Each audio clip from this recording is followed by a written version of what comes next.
Yes, welcome to our channel in focus study.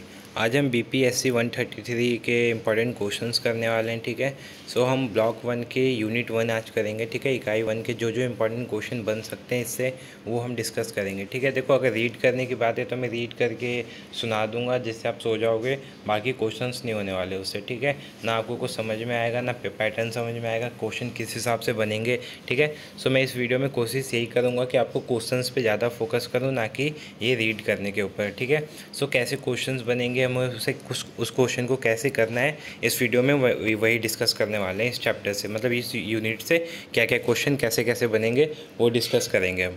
ठीक है, सो देखो पहला यहाँ से 1.2 से देख सकते हो आप। 1.2 है, इससे क्वेश्चन बनता है कि राजनीति का तुलनात्मक अध्ययन, इसकी प्रकृति और विषय क्षेत्र क्या क्या होते हैं। ठीक है, फिर तुलनाएं, संबंध की पहचान, ये ज़्यादा इंपॉर्टेंट नहीं है, इसको स्किप कर सकते हो। फिर तुलनात्मक राजनीति और तुलनात्मक सरकार, ये बहुत इंपॉर्टेंट क्वेश्चन है, इसमें डिफरेंस भी आता है। ठीक है, पूछ भी लेता है तुलनात्मक राजनीति क्या होती है, तुलनात्मक सरकार क्या होती है, तो यहाँ से क्वेश्चन बनते हैं।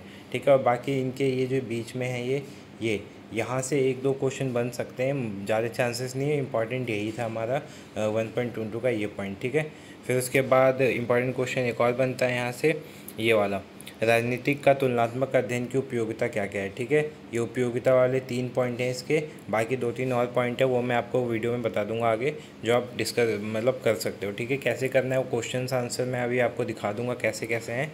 ठीक है, सो हम वीडियो देखते हैं, आगे स्टार्ट करते हैं। ठीक है, सो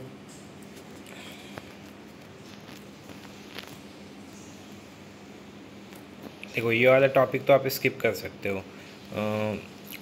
हाँ, राजनीति की तुलनात्मक अध्ययन, प्रकृति और विषय क्षेत्र। ठीक है, देखो ये मैं आपको समझा देता हूँ थोड़ा बहुत, वैसे स्किप कर देना, इसका क्वेश्चन मैं बता दूंगा क्वेश्चन कैसे अटैम्प्ट करना है। जैसा कि हमने देखा, तुलनात्मक पद्धति का प्रयोग समान रूप से अन्य विषयों में भी किया जाता है। मतलब तुलनात्मक जो पद्धति है उसका हम जरूरी नहीं है कि राजनीति में यूज़ करते हैं, और भी बहुत सारे विषय में इसका यूज़ हम करते हैं। ठीक है, मतलब बहुत सारी जगह तुलनात्मक पद्धति का उपयोग करते हैं। जैसे आप कहीं भी जाओगे तो आपकी तुलना की जाएगी कि हाँ ये इसकी तुलना में ये ज़्यादा बेटर है, ये इसकी तुलना में ज़्यादा अच्छा है।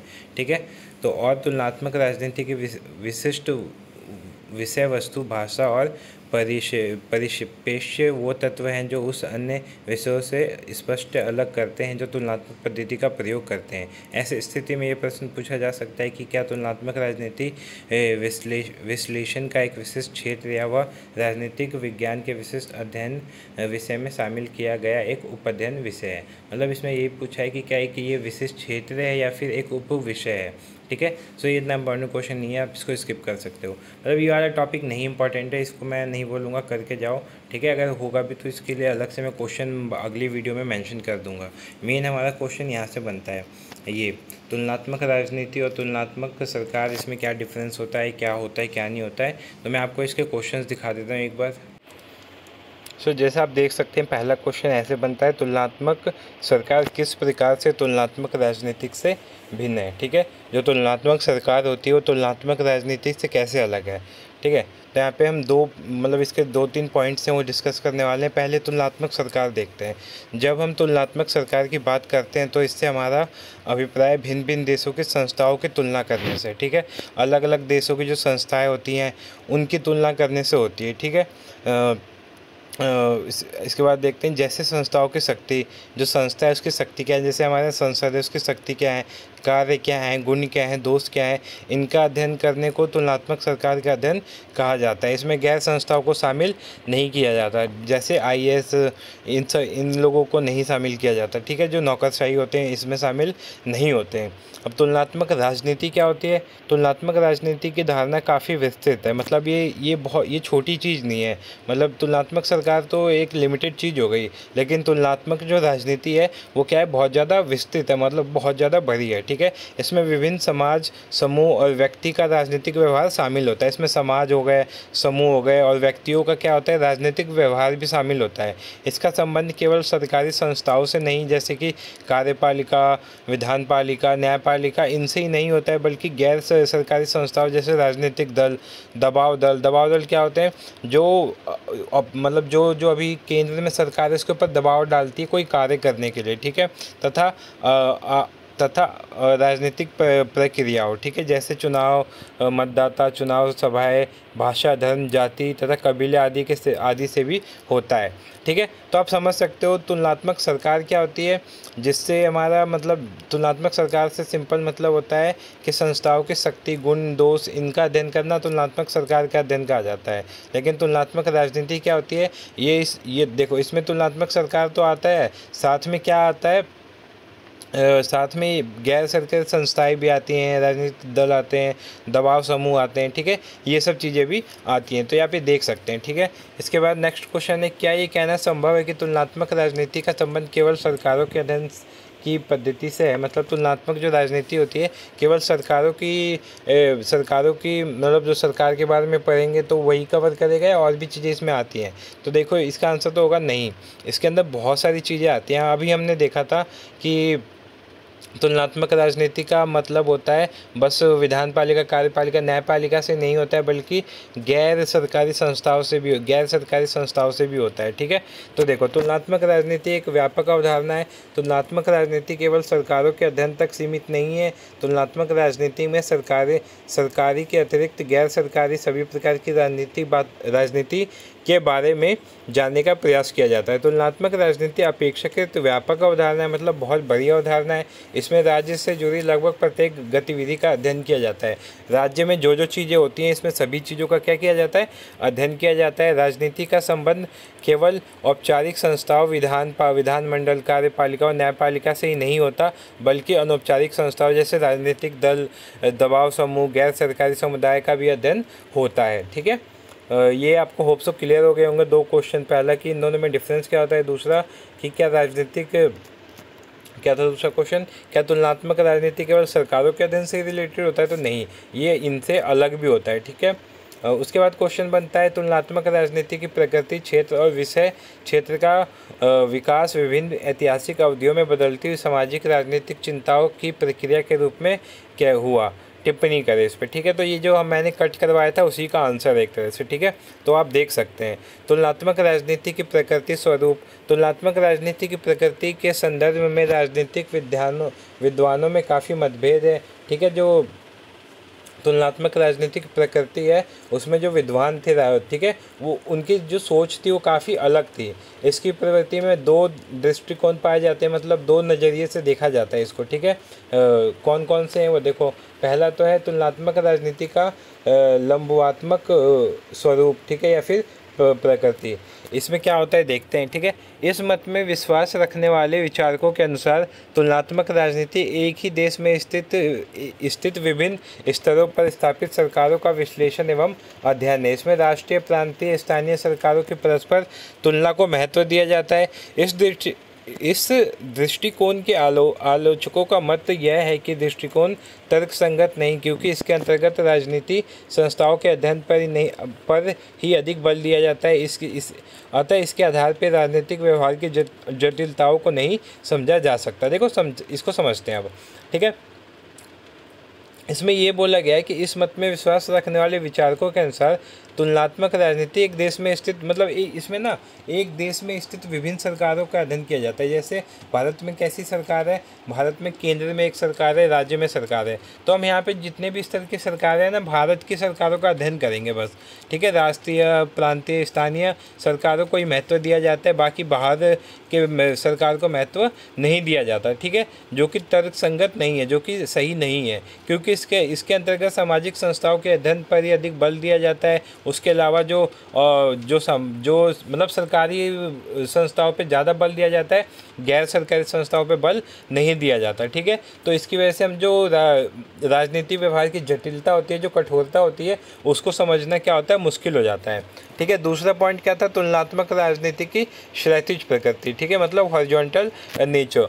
ठीक है, तो इसमें क्या होता है, इस मत में विश्वास रखने वाले विचारकों के अनुसार तुलनात्मक राजनीति राष्ट्रीय सरकार का क्षैतिज अध्ययन है। इस धारणा के अनुसार तो तुलना 2 प्रकार से होती है। प्रथम, एक ही देश में विद्यमान सरकार के विभिन्न कालों के आधार पर, और दूसरा विश्व में विद्यमान राष्ट्रीय सरकारों की तुलना से हो सकती है। तो देखो उसमें क्या था, उसमें सिंपल था कि हम एक ही देश के अंदर जो सरकार है उसका जो सरकार के स्तर है उसको हम कंपेयर करें, उसकी तुलना करें। लेकिन इसमें क्या था, इसमें जो देश की सरकार है और जो विश्व की सरकार है इनकी आपसी तुलना को क्या आपसी तुलना की जाती है। ठीक है, सो इजी था ये दोनों का डिफरेंस। इसमें क्या होता है, तुलना स्ट्रेटजी में क्या होता है कि हम एक देश और एक विश्व के अन्य राजनीतिक दल इनके बीच तुलना करते हैं। और उसमें क्या होता था, उसे ऊपर वाले में क्या था, लंबवात्मक में क्या था, इसमें था कि हम एक देश में जो विभिन्न स्तर की सरकारें हैं, जैसे भारत में केंद्र है, प्रांत है, फिर स्थानीय है, तो इनके बीच हम क्या करते थे, तुलना करते थे।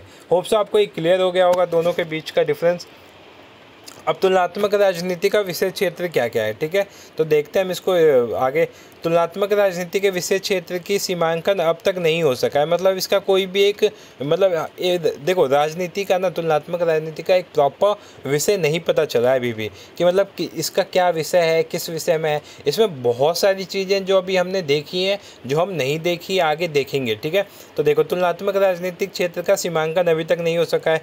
यह एक ऐसा विषय है जो संक्रमक काल की अवस्था से गुजर रहा है। तुलनात्मक राजनीति के क्षेत्र में परंपरागत और आधुनिक विचारों के बीच मतांतर पाया जाता है, मतलब इनके बीच क्या होता है, विचारों का मतभेद पाया जाता है। आप देखोगे कहीं भी दो लोग अगर बैठते हैं और राजनीति के ऊपर बात चलती है तो उनके बीच मतभेद जरूर पाया जाता है, क्योंकि लोगों की सोच अलग अलग तरह से काम करती है और राजनीति पे आती है तो ये तो बिल्कुल भिन्न हो जाती है।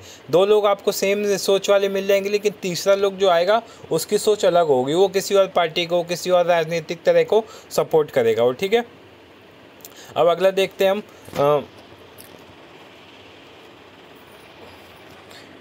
तुलनात्मक राजनीति के परंपरागत विधान अपने अध्ययन को केवल राज्य एवं सरकार के ढांचे तक सीमित रखते थे। वहीं दूसरी तरफ आधुनिक विद्वानों के विचार इसका विशेष क्षेत्र दिन प्रतिदिन बढ़ता जा रहा है। इसमें नए नए विषय पद्धति समावेश लगातार होता जा रहा है।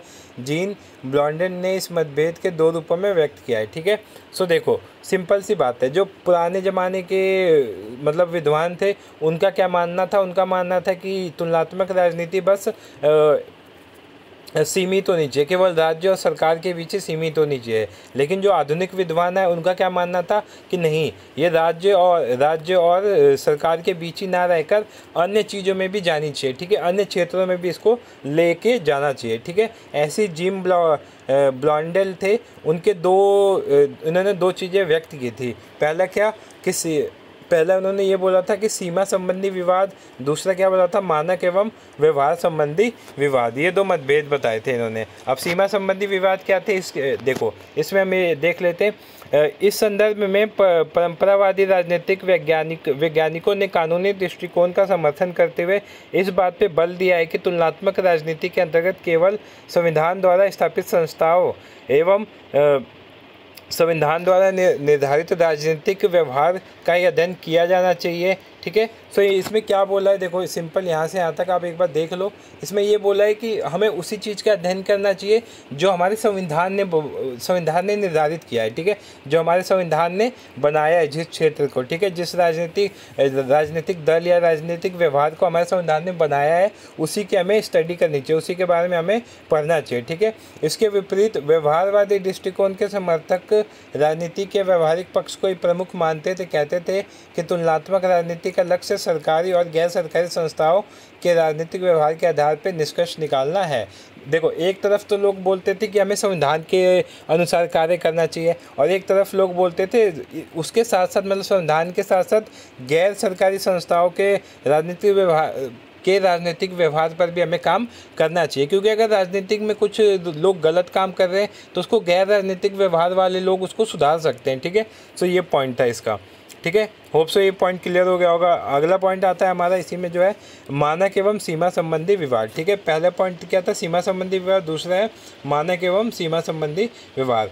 देखो मानक का अर्थ क्या होता है, संविधान द्वारा निर्धारित नियमों से है, तथा व्यवहार से तात्पर्य उनके कार्य कारण से है। ठीक है, एक तरफ परंपरागत विचारक संवैधानिक मानकों को महत्वपूर्ण मानते थे, जो परंपरागत विचारक थे वो संवैधानिक मानकों को क्या मानते थे, महत्वपूर्ण। ऊपर भी हमने ये डिस्कस किया था, जो पुराने जो सोच थी, मतलब जिनकी जो पुराने लोग थे वो क्या सोचते थे कि संविधान की जो बातें हैं उसी को माननी चाहिए, उसी को महत्व देते थे। वहीं तुलनात्मक राजनीति के आधुनिक विचार क्या सोचते थे, मानक, वो मानक मतलब संविधान द्वारा निर्धारित जो नियम थे उनकी अपेक्षा वास्तविक राजनीतिक व्यवहार को ज़्यादा महत्वपूर्ण मानते थे। वे मतलब जो अभी चल रहा है उसको ज़्यादा महत्वपूर्ण मानते थे। व्यवहारिक धरातल पर प्राय देखा जाता था कि वास्तविक राजनीतिक व्यवहार संवैधानिक प्रावधानों से मेल नहीं खाता है। इस प्रकार हम कह सकते हैं कि तुलनात्मक राजनीति का विषय सीमांकन के अभाव में बहुत ही विवादपद है। ठीक है, मतलब इसका मतलब सिंपल सा यही है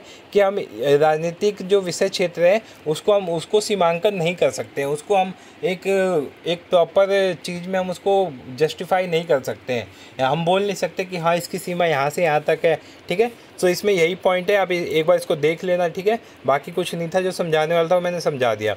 अब उसके बाद आता है तुलनात्मक राजनीति की सीमाएं क्या हैं। ठीक है, क्या क्या इसमें सीमाएं हैं, क्या क्या बाधाएं आती हैं। ठीक है, तो पहला होता है पर्याप्त सूचना का अभाव। इसके अंदर आप खुद कर लेना, मैं समझा देता हूँ आपको। ठीक है, जब भी हम तुलनात्मक राजनीति का अध्ययन करते हैं तो जो हमारे डाटा होते हैं, जो सूचनाएं होती हैं, वो पूरी तरह होती ही नहीं है। ठीक है, जिनकी वजह से हम अध्ययन नहीं कर पाते हैं, और होती भी हैं तो कोई देश अपनी सूचनाएं नहीं देना चाहता, क्योंकि अगर मान लो उनका कोई भी राजनीतिक का कोई नेता है या कोई अफसर है तो वो कोई गलत चीज़ करेगा तो कोई देश नहीं चाहेगा कि वो गलत चीज़ क्या करे, हम दूसरे से देशों के साथ क्या करें, तुलना करें उसकी। ठीक है, उसकी वजह से क्या होगा, इमेज ख़राब होगी। इसलिए जो सूचना होती है वो उसको दबा देते हैं, जिसकी वजह से सूचना पर्याप्त नहीं हो पाती है। इसमें क्या लिखा है देख लेते हैं। राजनीतिक संस्थाओं और प्रक्रियाओं के मध्य तुलना हेतु सूचना तथ्यों की आवश्यकता होती है, जबकि कई देश सूचनाएँ एकत्रित करने में अनेक कठिनाई का सामना करना पड़ता है, जिससे तुलना करना कठिन हो जाता है। ठीक है, अभी हमने यही पढ़ा था।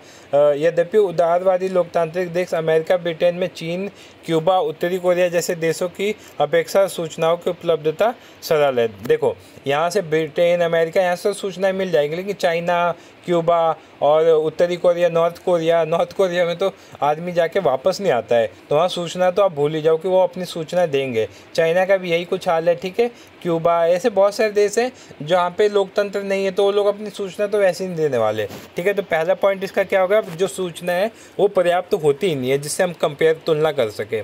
दूसरा क्या है, चर कारकों की अधिकता। ठीक है, इसका मतलब क्या हुआ, देखो राजनीतिक प्रणालियों के तुलनात्मक विश्लेषण के लिए अनेक कारकों की आवश्यकता होती है। मतलब तुलना करोगे तो उसके लिए एक पॉइंट पे तो हम तुलना कर नहीं सकते, किसी एक चीज़ को लेकर आप तुलना कर दोगे किसी चीज़ की, नहीं। उसके लिए हमें बहुत सारी चीज़, मतलब बहुत सारे कारकों की आवश्यकता होती है, जो राजनीतिक व्यवस्था के निर्माण में क्या होती है, सहायक होती है। ठीक है,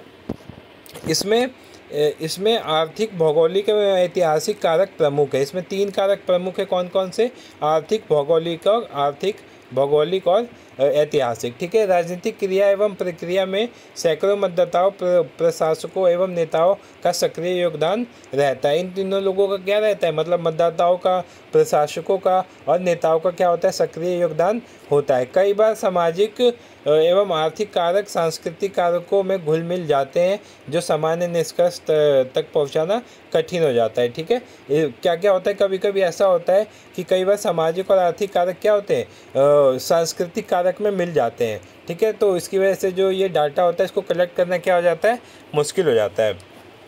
ठीक है, अगला क्या है, मानक एवं व्यवहार में अंतर। हमने मानक का ऊपर मतलब पढ़ा था। मानक का मतलब क्या होता है, जो संविधान के अनुसार कार्य कर रहा है। ठीक है, तुलनात्मक राजनीति का, देखो अब इसको एक बार रीड कर लेते हैं।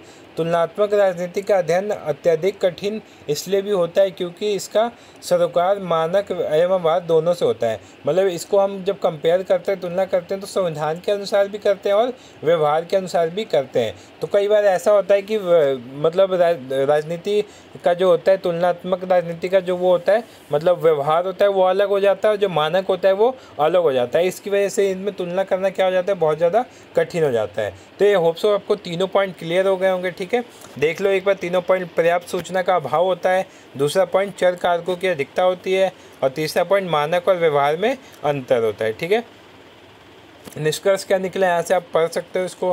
ठीक है, 4th क्वेश्चन पे आते हैं। हमारा 4th क्वेश्चन क्या बनेगा इस इकाई से, तो फोर्थ क्वेश्चन है, आपके अनुसार राजनीति के तुलनात्मक अध्ययन की उपयोगिता क्या है। ठीक है, सो हमारा नेक्स्ट क्वेश्चन होगा, राजनीति का तुलनात्मक अध्ययन की उपयोगिता क्या है। ठीक है, मतलब इसके क्या क्या यूजेस हैं, जो जो ये उपयोग मतलब तुलनाएं हैं, इसके क्या क्या उपयोग होंगे। ठीक है, तो पहला उपयोग तो ये होगा कि सैद्धांतिक सूत्रीकरण के लिए तुलना।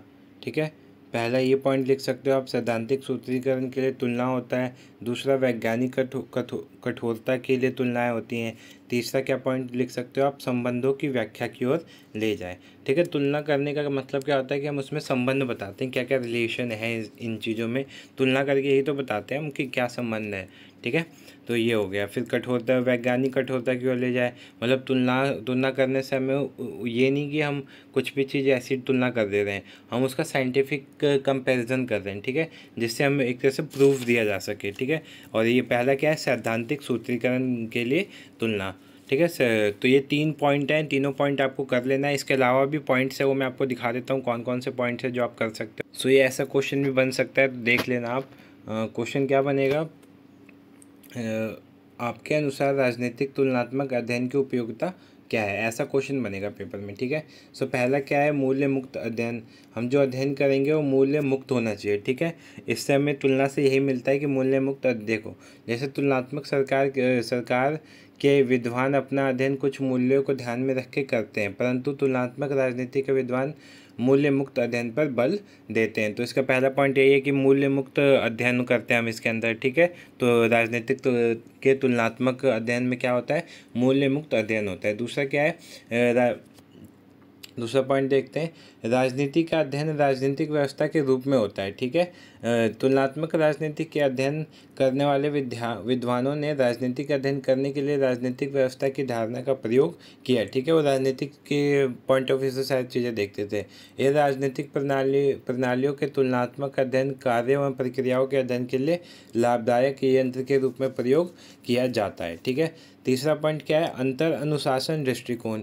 इसमें क्या होता है, यह एक अनुशासनात्मक धारणा है। यह राजनीतिक प्रक्रिया का अध्ययन मनोविज्ञान, समाजशास्त्र, मानवशास्त्र, अर्थशास्त्र और अन्य सामाजिक विज्ञानों के ज्ञान की सहायता करने की आवश्यकता को स्वीकार करती है। ठीक है, मतलब ये क्या है, अंतर अनुशासनिक दृष्टिकोण है, मतलब इस चीज़ की वजह से हम और चीज़ों को भी कंपेयर कर सकते हैं और चीज़ों को भी समझ सकते हैं। ठीक है, सो ये 3 पॉइंट हो गए। चौथा पॉइंट क्या है, चौथा पॉइंट देखते हैं हम अपना, वैज्ञानिक सिद्धांतों के निर्माण के उद्देश्य के रूप में। तो ये तो वही पॉइंट जो हमने देखा था कि वैज्ञानिक दृष्टिकोण देता है हमें। ठीक है, सो 4 पॉइंट यहाँ से 2 वहाँ, 6 पॉइंट बहुत ज़्यादा इनफ है। बाकी एक और पॉइंट, ये पॉइंट भी ईजी कर सकते हो आप, क्या, विकासशील देशों का अध्ययन। ठीक है, हम तुलनात्मक इसमें क्या करते हैं, विकासशील देशों को अपने देश से कंपेयर करके उसका अध्ययन कर सकते हैं। ठीक है, तो 7वां पॉइंट क्या है, विश्लेषणात्मक तथा व्याख्यात्मक अध्ययन। ठीक है, हम जब अध्ययन करते हैं 2 देशों के बीच राजनीतिक के बेसिस पे, ठीक है,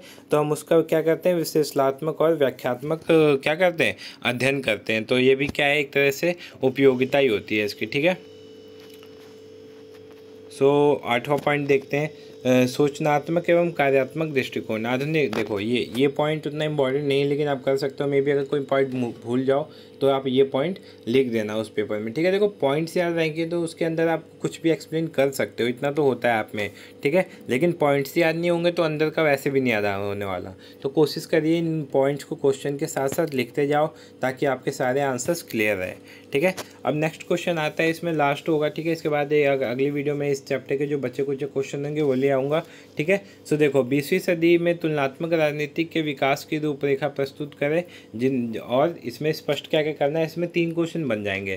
पहला, द्वितीय विश्व युद्ध के पूर्व और उसके पश्चात की अवधि की विशेषता। ठीक है, फिर विकासवाद के और उसकी समोचना। ठीक है, फिर 20वीं सदी के उत्तरार्ध की गतिविधियाँ। तो देखो पहले जो मतलब विश्व युद्ध से पहले और विश्व युद्ध के बाद में कैसी कैसी अवधि की क्या क्या विशेषताएं थी वो बताना। तो देखो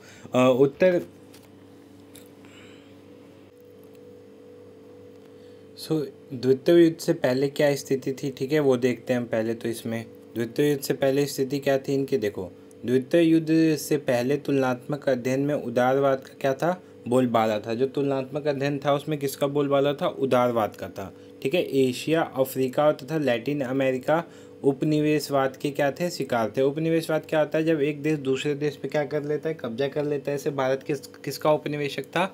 उपनिवेशवाद था ब्रिटेन का था। ठीक है, और इसी तरह से साउथ कोरिया किसका था? जापान का था। तो ये उपनिवेशवाद वही होता है। ठीक है, उपनिवेशवाद के सब शिकार थे।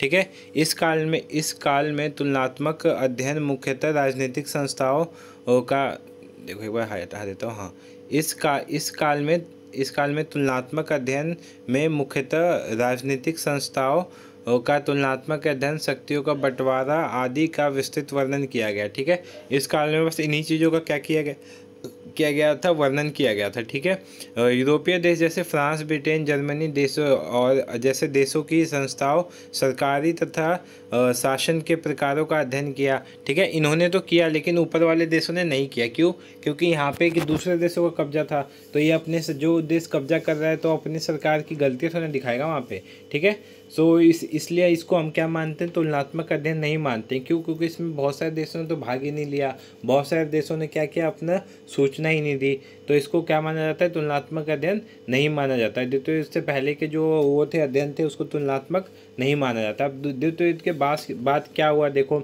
द्वितीय युद्ध के बाद आपने सुना होगा शीत युद्ध। तो शीत युद्ध का मतलब क्या था? वहाँ पे दो गुट बन गए थे, तो विश्व जो था दो गुटों में विभाजित हो गया। ठीक है, उसके देखो यहाँ पे एक बार देख लेना, ये पॉइंट्स में वो कर देता हूँ हाईलाइट।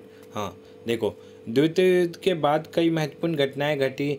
दो गुटों में विश्व का विभाजन, साम्राज्यवाद और उपनिवेशवाद का क्या हो गया? अंत। ठीक है, साम्राज्य तो मतलब राजा जो शासन था, और उपनिवेशवाद था, इसका क्या हो गया? पतन हो गया, सॉरी, मतलब अंत हो गया। ठीक है, इसके अतिरिक्त गुट निरपेक्षता की नीति की उत्पत्ति, दो गुटों में विभाजन होने के पश्चात समूची राजनीति में इसकी प्रमुख चर्चा थी। नए राष्ट्रों के उदय ने पश्चिमी विचारकों के अध्ययन के लिए नए नए विषय प्रदान किए। जैसे जैसे नए राष्ट्र के उदय होते गए, ठीक है, नए राष्ट्र सबके सामने आते गए, वैसे ही पश्चिमी जो विचारक थे उनको अध्ययन के लिए नए विषय मिल गए। ठीक है, 1960 के दशक के पश्चात ही मुख्य विचारकों ने तुलनात्मक अध्ययन की शुरुआत की। ठीक है, तो कब से स्टार्ट किया उन्होंने? 1960 के दशक में। ठीक है, सो ये पॉइंट होप सो क्लियर हो गया होगा। नेक्स्ट पॉइंट आते हैं विकासवाद और उसकी समालोचना। ठीक है, समालोचना। ठीक है, सो ये पॉइंट आप देख लेना, या मैं एक बार समझा देता हूँ मैं। ठीक है, 1960 के दशक में विकासवाद की, देखो विकासवाद क्या होता है? किसी देश में विकास करने की जो सोच रखते हैं लोग उसको क्या बोलते हैं? विकासवाद बोला जाता है। ठीक है, तो किसी देश में विकासवाद की नीति को प्रोत्साहन मिला, 1960 के दशक में विकासवाद की जो नीति थी उसको क्या मिला? प्रोत्साहन मिला। मुख्यतः अमेरिका विदेश नीति का एक हिस्सा थी। ठीक है, इसमें विकासशील देशों में फल फूल रहे सामान्यवाद को रोकने के लिए कई कोशिशें की गई। ठीक है, जो विकासशील देश थे उसमें जो सामान्यवाद मतलब साम्राज्यवाद जो धीरे धीरे फिर से बढ़ रहा था उसको रोकने की क्या की गई? पूरी कोशिश की गई। विकासवाद के कई आधारों पर और आलोचना भी की गई, क्योंकि इसमें समानता, सामाजिक और आर्थिक विकास को क्या कर दिया गया? बिल्कुल अनदेखा। मान लो विकासवाद तो किया गया लेकिन उसमें समानता, सामाजिक और आर्थिक विकास तो थे ही नहीं, तो इसलिए क्या किया जाता था? इसकी आलोचना की जाती थी। इसके अलावा पूंजीवादी विरोधों देशों, विशेष तौर पर अमेरिका ने तीसरी दुनिया के देशों के भी विकास की पुनः अवहेलना की। ठीक है, मतलब अमेरिका क्या करता था? इनकी हेल्प नहीं करता था, जो वो बढ़ना चाहते थे उनको भी रोक देता था। जैसे आप इंडिया का एग्जांपल ले सकते हो, 19वीं सदी में, मतलब 1990 से 2000 के टाइम पे अमेरिका ने इंडिया को बहुत ज़्यादा मतलब सपोर्ट किया, जो सपोर्ट करते थे उनको भी सपोर्ट करने से रोका है। ठीक है, तो ये अवहेलना ही होता है एक तरह से। अंतर्राष्ट्रीय अर्थव्यवस्था को बाजार की शक्तियों पर छोड़ दिया गया, जिससे एक तरफा विकास हुआ। ठीक है, मतलब बाजार की शक्तियों पर छोड़ा जाएगा तो क्या होगा? बाजार की शक्तियों के हाथ में कंट्रोल आ जाएगा, जिसकी वजह से वो अपनी मनमानी करेंगे और जो भी विकास होगा वो एक ही साइड होगा। विकासशील देशों के लिए सुरक्षा की दृष्टि से कोई प्रावधान नहीं किया गया। ऐसे में बहुराष्ट्रीय निगमों की आलोचना की गई। कहा गया कि ये पूंजीवाद देशों के लाभ के लिए बने होते हैं, मतलब जो पूंजीवाद देश होते हैं उन्हीं के लाभ के लिए जो बहुराष्ट्रीय निगम है वो बने होते हैं। ठीक है, अब अगला क्वेश्चन है 20वीं सदी के उत्तरार्ध की गतिविधियाँ, ठीक है। सो ये क्वेश्चन इतना इंपॉर्टेंट नहीं है तो इसको स्किप कर सकते हो, अगर लिखना है तो आप लिख सकते हो, ठीक है। सो इस चैप्टर से जो जो क्वेश्चन बन सकते थे इंपॉर्टेंट वो हमने डिस्कस कर लिए हैं, बाकी जो बचेंगे वो नेक्स्ट वीडियो में कर लेंगे। होप सो आपको वीडियो अच्छी लगे तो वीडियो को लाइक करना। Thank you so much.